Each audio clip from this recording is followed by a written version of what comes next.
Your flaws and imperfections are the things that make you truly awesome. And to illustrate this, I want to share a story that happened 500 years ago. In the 15th century, there was a Japanese shogun named Ashikaga Yoshimasa, and he had a favorite tea bowl, much like you might have a favorite coffee mug, something that has sentimental value and could never be replaced. Well, one day Ashikaga wasn't paying attention. He knocked his tea bowl over and it shattered into pieces. His heart sank. Discouraged, he sent it out to be repaired, and when it came back 2 days later, it was fixed using ugly metal staples and black, coarse, nasty glue. Ashikaga held it in his hands and he just felt utter disappointment. This wasn't acceptable. So he called in his best craftsmen from the entire Osaka region. He handed the bowl over to them and challenged them to create a more pleasing method of repair. And the craftsmen went to work.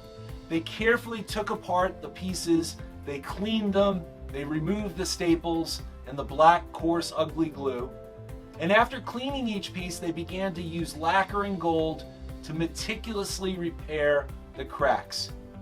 The entire process nearly took 2 weeks. But when the craftsman returned and presented Ashikaga with the tea bowl, his heart leapt. The shogun was extremely pleased with the result. Out of the efforts of these craftsmen came the art of Kintsugi.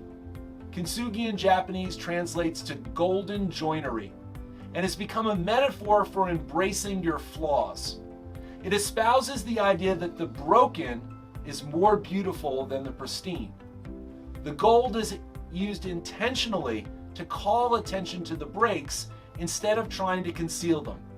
And collectors became so enamored with the new art that some were accused of deliberately smashing valuable pieces of property so it could be repaired with the golden seams of Kintsugi. Here's the important Kintsugi takeaway. Carefully tending to the cracks makes the object more beautiful, not despite the flaws, but because of the attention played on them. To highlight and address the flaws, not to cover them up.